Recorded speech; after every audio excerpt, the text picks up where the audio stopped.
Hello, everyone. It's David here, and as regular listeners will know, I'm very enthusiastic whenever I have to do an advert about how you should shave your testicles. So much so, in fact, that the company behind it, Manscaped, who are the number one in the whole ball shaving business, I have to say, have given me a script. So I'm going to work off that this week. Summer's coming. Are you ready to unveil your beach balls? Sorry, bod. Manscaped is here to ensure your body is ready for the wild with their game-changing full body grooming and hygiene products. Don't be the guy at the beach with Austin Powers chest hair, and if you grew some winter man tits, the tits? You can say that in an advert? Change days, man. The least you can do is make sure they're hairless. It's time to get ready for hot guy summer by going to manscaped.com for 20% off and free shipping with the code Rangers. Manscaped is dedicated to helping you increase your confidence and level up your full body grooming game with a Performance Package 4.0. The kit comes with the essential Lawnmower 4.0 waterproof cordless body trimmer and a ton of other liquid formulations to round out your grooming routine. And, I'm one of these guys that if I take off my jumper, you can't tell I've taken off my jumper. I'm old school that way. But the young folk, oh my God, did you see Erling Haaland the other week? Whipped off the shirt. There were not a hair on that body. He's got hunters in his head right enough. I don't. So I'm maybe follicularly trying to make up for it in that regard. But I must admit, I do like to trim the top of the chest. I don't like that overhanging, clawing hair coming out the top of the shirt. So I use that. And nobody likes nose hair. Let me tell you that right now. So the Weed Whacker that they provide you with is excellent. They also have ball deodorant. I know. A once proud people, right? That's all I'm saying. But it does smell quite nice, and so does their actual deodorant. You'll get 20% off and free shipping with the code Rangers at manscaped.com. That's 20% off and free shipping with the code Rangers at manscaped.com. So that's not too shoddy. I think you have to admit, these are good products. I know a joke, but I do use them. Not there. And that would be abhorrent. But trim your chesticles with the besticles. And this is not on the script, but for the love of God, no matter how spectacularly shorn your George Dawes are, keep them inside when you're at the beach.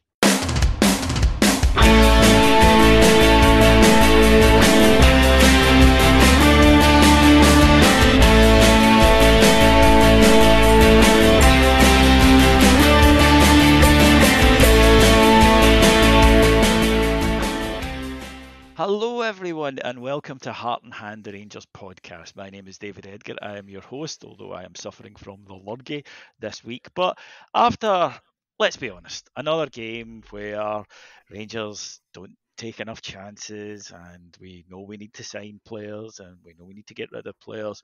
There's only so many times you can talk about that without it being a bit repetitive. So I thought we need to, like Rangers, we need to freshen the side up a little bit. And who better to bring in than all the way from Toronto? Well, he says it's somewhere near Toronto, but Canada, it's the same to me. It's my CROpod friend and buddy, my old pal. It's Todd Van Allen. Hello, Todd. Hello. Right out of the gate, not unlike Hadji coming on and needing to sort of establish himself. It's Ottawa now. That's where I am. So it's like 500 kilometers away from Toronto. So pretty much. Look, it was the coronation at the weekend. It's all the empire to me, mate. Right? I see. Yeah. Okay. We still own you, right? Yes. I'm part of the Upper Canada Brigade. And... Don't make me laugh. I'll cough. You sound rough. You sound rough, sir. I am rough. I am struggling this week, and I possibly should have went to the game for two reasons. One, I think I've made myself worse, and two, I've infected my friend Stevie Clifford from Four Lads, who's now got the lurgy as well. Lurgy that was passed on to me by our podder Alex staff after the semi-final. So that has been a really disappointing defeat, in that it has led to me being ill.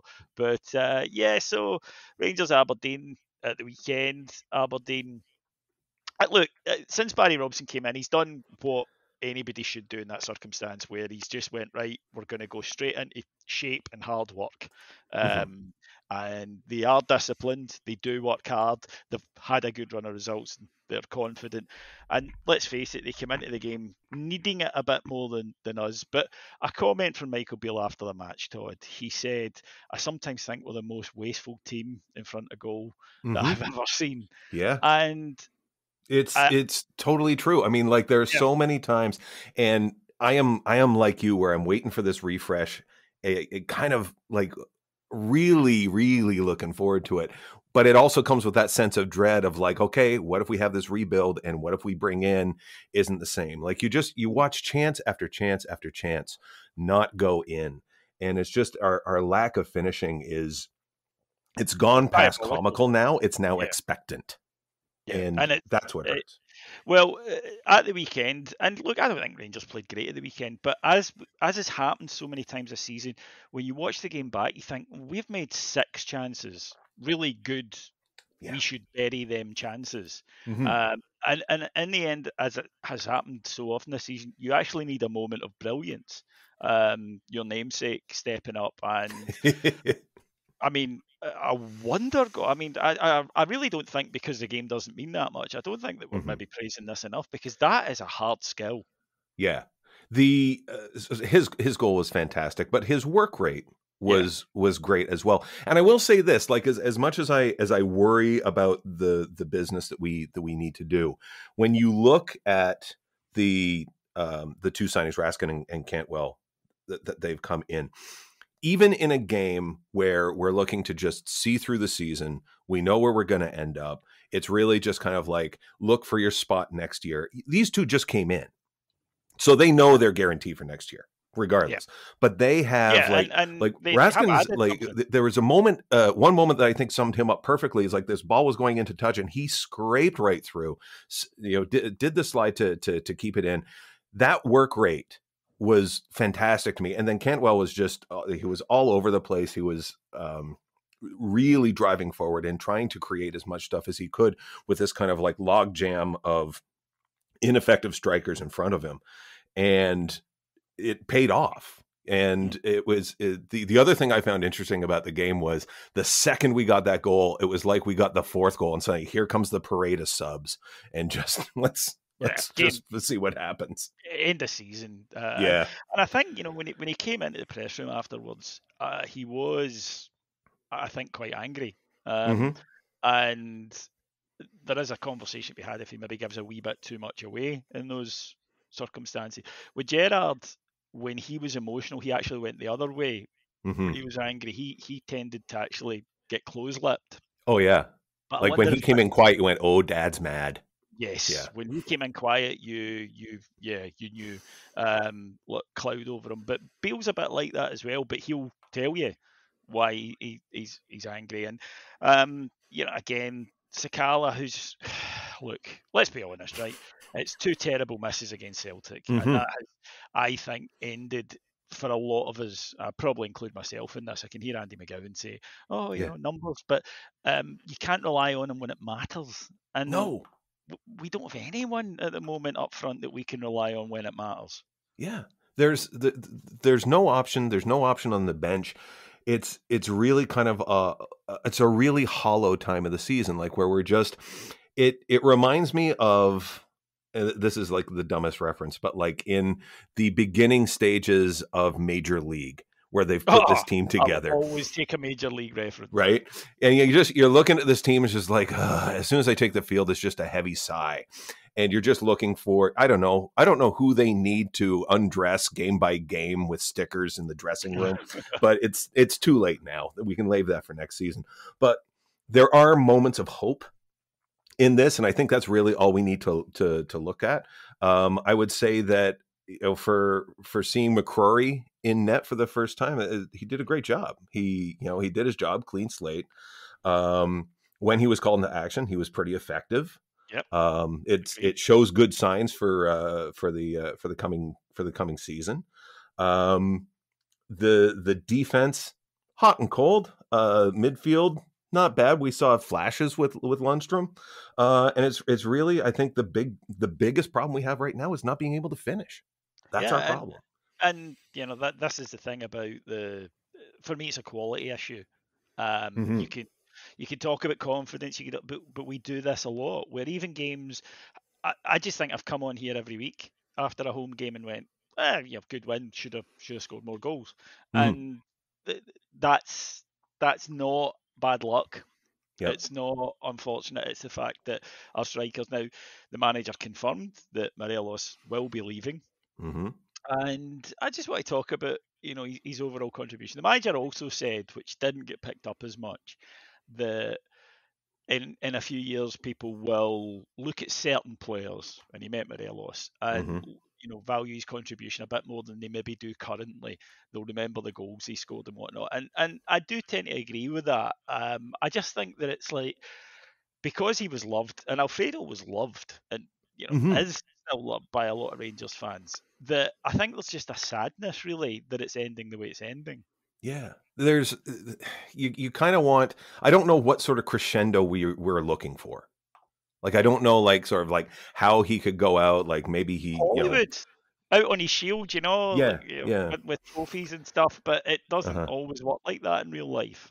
Yeah. But like, I'm just thinking of like, there's no way, given this team and given our progress and what's happened, like he can't single-handedly give us a season. Like this was death by 1,000 cuts this season, Yeah. right near the end. So you can't peg it on any one person to say, oh well, sure, like Fashion Junior didn't score enough. It's like, well, look at the lead-ins that were coming in. Like you can go right to the back and look and move forward and say, these are the sums of the reasons as to why this campaign wasn't successful. And I guess, yeah, like we kind of do have to look back at the 55. We have to look at the goals that he scored us in Europe. And remember, this isn't the first time that we've sort of had this conversation about him. When he got red carded in that Old Firm game, and everyone was like, okay, sell him, that's it, we're done. Yeah. And then we kind of forgot about that after he starts, scoring as many goals as he did in Europe, and he started, getting the monkey off his back in terms of being able to score against Celtic and being able to be present in big games. But he's gone off a cliff again, and so like he's kind of had these kind of two peaks with us that have been kind of really special. And I think, like you say, those are the things we're going to have to remember. I'm not going to remember him this season because there was nothing memorable that he did this season. So it is going to be the bliss of the 55, the European campaign that took us all the way to UEFA. I mean, like, it's just those are the things we need to think of. See him in 2019-20 when he was rampaging through Yeah. the Europa League. That's the thing that you'll remember. Something that's interesting about Alfie that I've always found is that for a lot of Rangers fans, younger Rangers fans, he was their first hero after pretty much a decade that didn't feature any. Suddenly, for guys our age, we've got loads. We're spoiled really for Rangers heroes, and therefore we might have found it a little bit. We maybe didn't quite get it as much. But if these guys were growing up watching, let's be honest, real shit, right? Ian Black. Yeah, cluster fucking about in our badge, and suddenly along came this guy, and he was cool, right? Yeah. And he was different, and he was a bit wild, and there is something attractive about that. Frustrating at times, as you mentioned, but something quite attractive about that. And he scored these massive goals, and I think as well that you identify with flawed players. I always said this, about Gaza and Laudrup. With Laudrup, he just looked as though he'd been chiseled from marble on Mount Olympus and sort of handed down from God, right? And here was Gaza, who was just a bloke, right? But who could do these extraordinary things. And he was flawed in a way that Laudrup wasn't, as a person and whatnot. And I think that there's something within us that identifies with that and identified with Alfredo and almost gets a bit protective. But he's ready for a new chapter. And listen, I have to admit, there's been times in my life where I've been in a job and I've been out the door to somewhere else, and you're working your notice period, and you're not as committed as you once were. No, like when the ink is dry on the other contract. Yeah. You're pretty much like you go out, you have your dinner drinks, you get like the nice little tumbler that they give you for a farewell, and then you're out the door. We can only expect that much. And by the way, it doesn't matter. None of this matters. Like we are going to be where we're going to be. The only thing that we need out of the end of this season is hopefully to just beat Celtic once. That's all we need, right? That's so the next game is obviously quite important. Pull up the socks for that one. Great. But for the rest of it, I don't really care. I don't. I think that the manager actually spoke about it the weekend, that it was a a better atmosphere than maybe he said that maybe than the players deserved. And I do think that it was quite. I think it helped that it was Aberdeen, a team that we don't like Right. particularly. Right. It was the coronation weekend. People were, quite upbeat. It was a nice day, etc. Mm-hmm. But you're right. The last couple of games after the Celtic game are just going to be, can we just get this done? And Oh yeah, they're going to be unfriendly friendlies. yeah, that's it. Yeah. They're just going to be kickabouts, and especially that's why I think you need to bring in some new players. And he did, as you say, at the weekend. I thought Robbie McCrory acquitted himself very well. The conundrum that is the Yilmaz situation. Now, this is a strange one. It looks a signing that was made by Ross Wilson, Giovanni Van Bronckhorst. Now, he was injured, but he was also fit a fair bit and didn't get used. In has come Michael Beale. And once he's been fit again, he hasn't really used them. Borna Barisic has done fine this season. I don't think he's been great. I don't think anyone's been great, but I don't think he's been bad. Right. And the manager knew him and trusted him. But is it a case of saying, look, he was £4 million, we need to get something out of him? Or is it a case of saying, we'll just move him on in the summer and then put this down to the previous director of, the director of football and move on with our lives? Yeah, Borna was hot and cold. Like you really did not know which Borna was going to show up on any given day. You could figure it out in 5 minutes. In the first 5 minutes, you just like, oh, here we go, and that was it. But now I see. Yeah, we're kind of in that position again. We're in that position with a bunch of players where, we look at them and go, do we sign them to sell them? Like, do we like how we get rid of them? On paper, Ridvan was what we needed. Was a big part of that, by the way. I think that he was like, oh, we'll get him in a couple of years, we'll flip him for X amount. But you can't forget about the bit where they're playing for us. Yes, that's true. And like you have to showcase this at some point. I mean, like, yeah, you can flip a house, but you have to use the right materials to make it look good so you can get rid of it. Right. Yeah. And I don't know that Ridvan has had enough time on the field. I think he's had a bit of a calamity as well, where he's kind of been trapped between two managers who really didn't know kind of what to do with him. Right. Like you saw it sort of like as soon as he kind of came through the door, he got a couple of games and he was okay.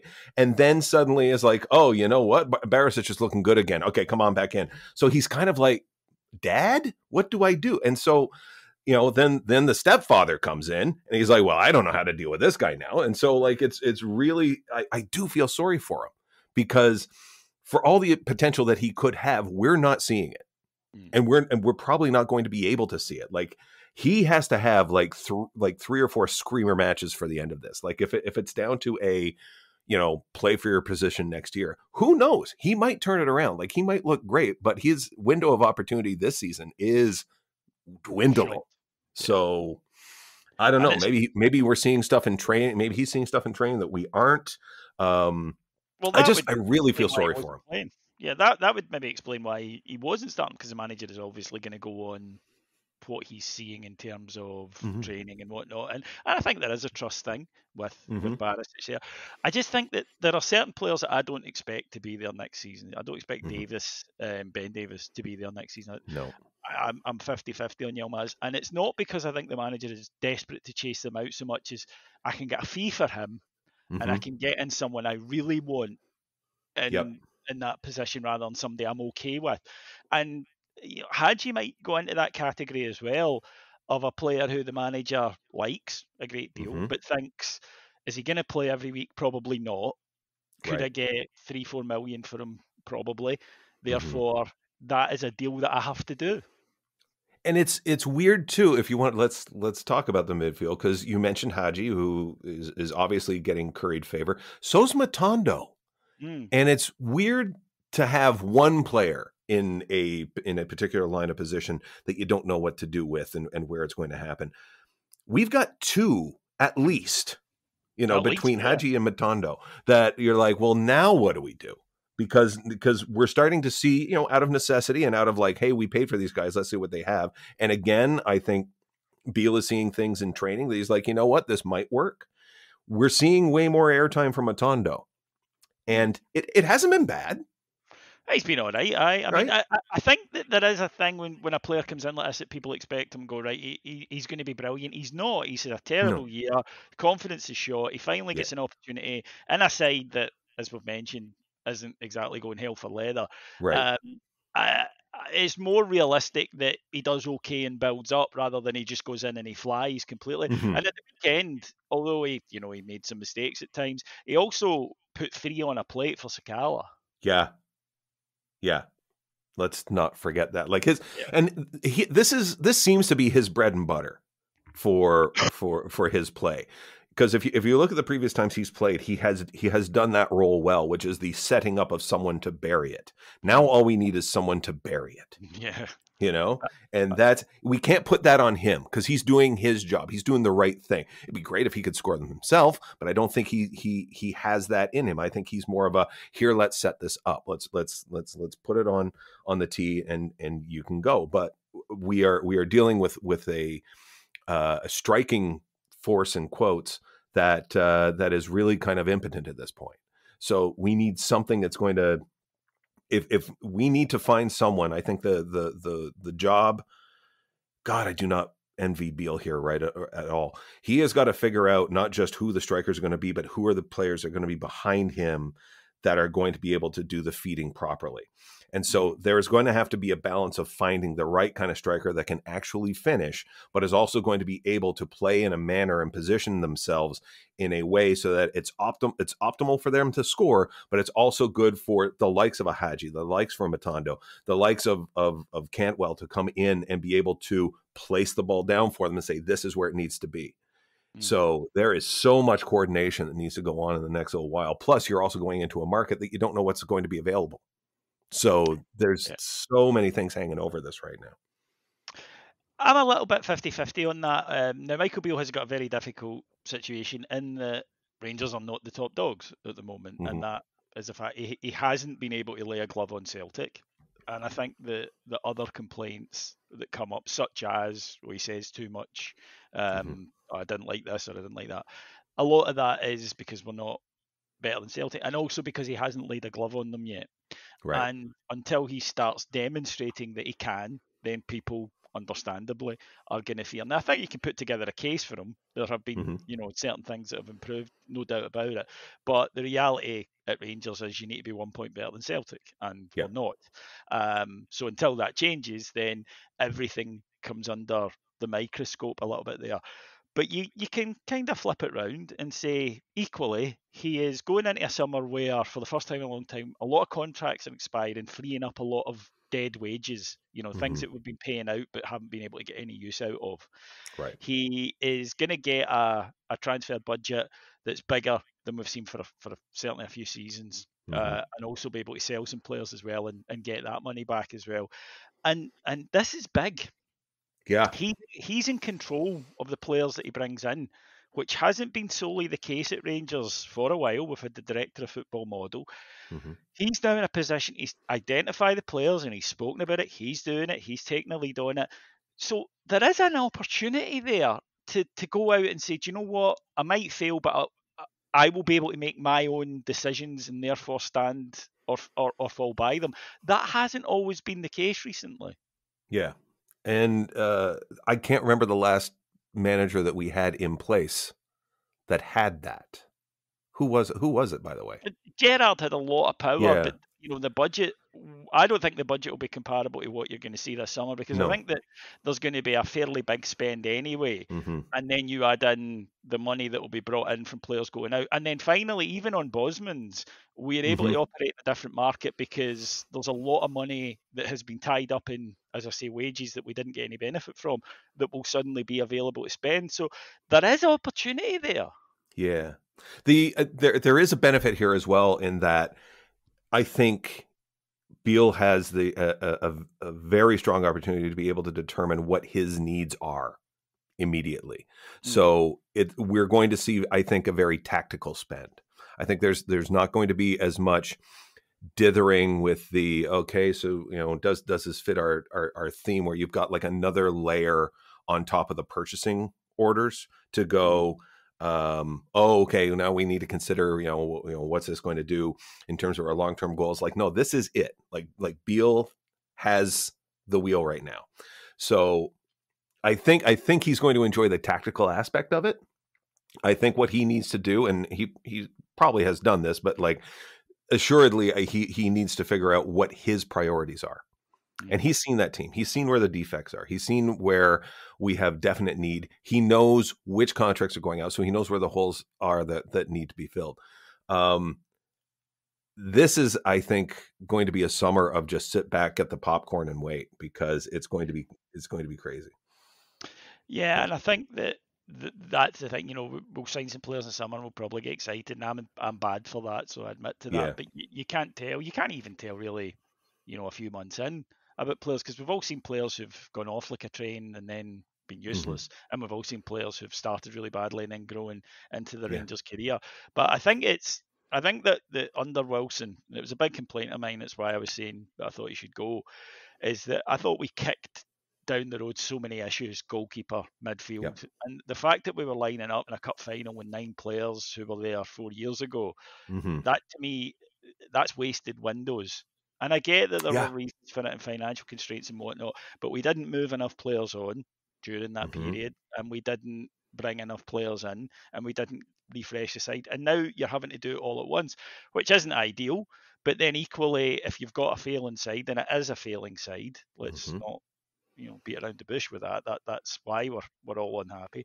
Then having that opportunity and not having to, as you say, do it through a conduit, do it through a director of football. Michael Beale isn't going to someone and saying, I want a midfielder who can do this. He's out there looking at them and saying, right, okay, I will take him because I think I can work with him. And in modern football, not all managers get that. No, it's true. But here's the other thing too that we're going to have to keep in mind. With all the excitement of the big spend that's going to be coming through and the miraculous summer that we're going to have, this is going to be, if the influx is what we're expecting and what we think of, we as a fan base need to be able to temper our expectations, because this is going to be a team as much. It's Rangers. I know. So we're not getting a treble the first year. Okay, I'm just saying it right now. Not with that attitude. Yeah. It's going to take time for these new players to gel. Like, they're all going to come in with huge talent, and again, we don't even know who they are at this point. But they're going to come in with gobs of talent. They're going to have huge expectations, right? And I would like to see sort of the same sort of support level that we saw at the beginning of 55, where we have a cautious optimism around the whole thing, where we're able to really help the team along and not get judgmental immediately out of the gate. And when we got our first game against St. Johnston at the beginning of the season and we scraped together a 2-1, we go, oh, this is absolute shit, we're horrible at the back. Just give them a chance. Oh, I think that's a lovely thought. I know. I'm speaking in a vacuum. I know. I think a touch utopian. It might be fair to say, because we both know as soon as 1-1 draw with somebody, pitchforks burning cold. Yeah, but exactly. That isn't going to change until there's a period of sustained success. Yes, and people can relax a little bit, and it's totally understandable. And I do get, because the frustration is huge, and I think as well that for Michael Beale, I think people might need to remember just how bad the side was. And I know we had a lot of injuries, although, as I always say, I'm never sure that it's a chicken and egg thing for me. Are you getting bad results because you've got injuries, or do you have quite so many injuries because you're getting bad results? I'm never sure. These things tend to clear up, don't they, under a new manager, as they did. We started winning. For me, he righted the ship in terms of things like our away performances, which had been dreadful. He righted the ship in terms of making victories routine after a period where they hadn't been. But the gap is to Celtic. The Celtic have a good side, right? As painful as it is to admit that. So it is going to be a challenge to overcome them, but it's not impossible. And I just don't want us to say we win at the weekend, and we're not going to get too much into the weekend's game because Cammy will be here with Heart and Hand Extra late in the week, unit folks. But we can't delude ourselves if we win that, oh, well, maybe we're not that far away. Maybe we're not that far away, but we're far enough. And that's the problem. Mm-hmm. The only measurement stick that we have at this point, and again, the season's a write-off, so it truly is. And I hope Cammie talks about it in depth on Thursday. But like the only meaning in this weekend's game is strictly psychological. It's psychological, and it's players who want to be there showing that they want to be there.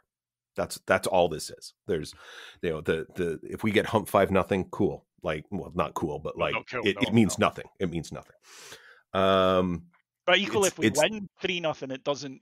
It doesn't change everything overnight. No, it's like all we do is like, hey, look at us, we did the thing, didn't matter, yay. Yeah.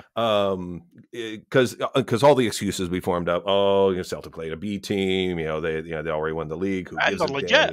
damn, and right. it doesn't matter. It's quite an ironic situation for Beale in that if he doesn't win, he'll be under more pressure. If he does win, people will go, it doesn't matter. Yeah. But he still needs to win. The key always is with a new manager. It's not even the first Old Firm game of the new season. It's the second, because the first one is just a tidal wave, and if you can just hold yourself together, maybe even just get a draw at that point. If you get a win, obviously it's great, but like, the expectation for me when I see a new manager coming in for that first Old Firm game, no matter whether it's home or away, I'm just like, just get a draw, just get a point out of this. Don't lose, just get something okay. Because then once they sort of see it, like I always feel sorry for like players. They have to do it at some point, but I always feel sorry for players in their first Old Firm game because they've no idea what they're about to experience. Yeah, that's true. And when you get to see the players that either shine and go, oh, I like this. And they run and they play because they want to play and they want to beat these guys. When you see someone kind of simper away and shy away from tackles and really get kind of influenced by that mob, the noise, it really you get to see the character of a player, and I think that's what we've been missing. I think we've been missing sort of the players that, no, we get this. We understand why this is a big game and we have to go. So for me, it's always, for a new manager, it's that second Old Firm game where they've kind of done the first one. They go, okay, I get this. And ideally, if it's an away game first, then they really get to see sort of like the whole feast that is what these things are all about. And then when you come home, then it's like, okay, now I get it. Now let's try it. And the other cool thing that I think Beale's going to have in his favor is that he's relatively new to the position. I mean, he was there, under Gerrard, but in this role, this is kind of new for him. And he's sort of like, okay, we kind of limped our way through. The players that he's going to bring in are also obviously going to be new. So they'll have that in common. So there will be, I think, this sense of like, hey, we're kind of all in this together. And there will be other players in there that are obviously more mature and have been with the team for a while that will be able to help kind of marshal them and bring up their expectations as to what is expected of them from game to game. But I think there's going to be sort of like this, hey, you know what? We're all new. Let's figure it out. And I think the players that he brings in have to have that openness and availability to be able to say, I'm going to learn from this. And by the way, we all know that your learning curve is steep. Because you're at Rangers, we expect it. So I think there's going to be some an ability to succeed here if the right players have the right mentality and are able to come in and join in at this particular point in time. Yeah. Well, a huge summer ahead. I will see you this summer because I'm off to NARSA in Toronto, which is definitely in Toronto. I know that. If I turn up in Ottawa, I'll be 500 I actually have to travel to it. Away from it, which would be silly. Yeah. I used to be able to just walk to it. Now I have to. Yeah. Planes, trains, and automobiles. Todd, where can everybody find you on the interwebs? You can find me at Hey It's TVA. That's the website, the Twitter. Instagram is Hey It's TVA with an underscore at the end because they closed down my first account for some reason and won't tell me. Don't know why that is. I've got some upcoming shows in the Ottawa area in the next couple of days. You can find that at heyitstva.com/calendar. Thank you, everyone, for having me here. Thank you, David. It was an absolute pleasure. As I say, it's always nice to talk to Todd, but I thought it might be a little bit different. And of course, Cammy will be back with Heart and Hand Extra later in the week. I'll be back here next Monday. Bank holiday, of course, this weekend. That's why we are tonight. But I'll be back next Monday with reaction to the Old Firm game. So until then, folks, thank you to our executive producers in London, Mike Lee and Paul Myers. And thank you very much for listening. We'll be back next week. Take care, everyone. Bye bye.